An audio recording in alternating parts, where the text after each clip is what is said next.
So I just wanted to do a quick video as a follow-up to that last burnout video from this truck or whatever you want to call it. I had people telling me that it wasn't a burnout because I was tied off to something.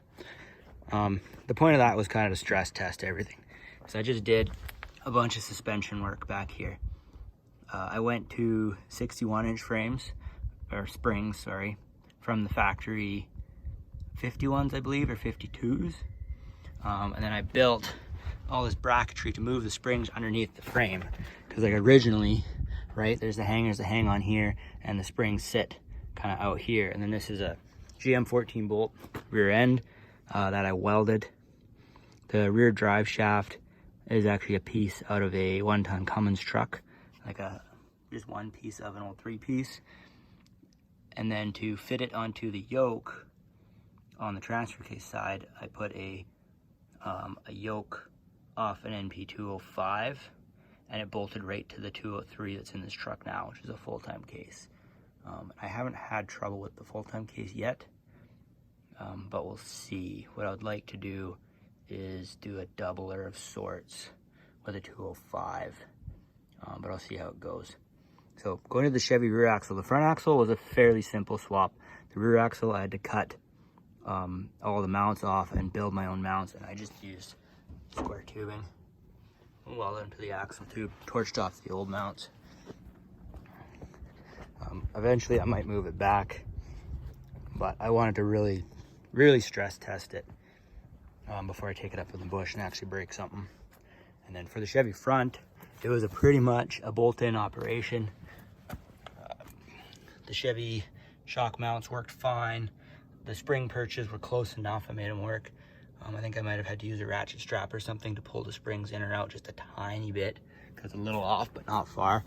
The only thing that was a bit of work is I had to take the steering arm off of the Dodge diff and put it onto the Chevy diff.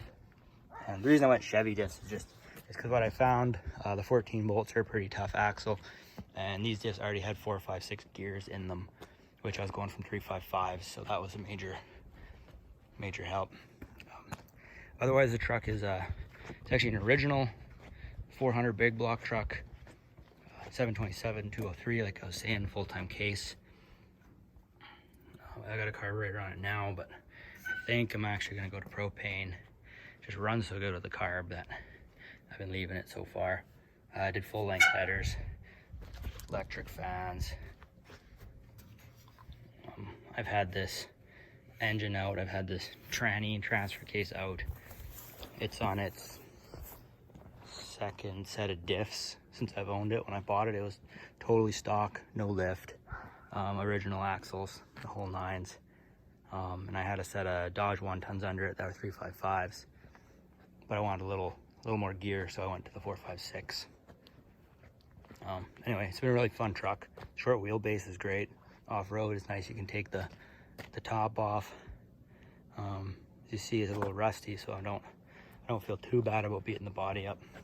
This side I slid into a tree pretty good, or maybe a few trees.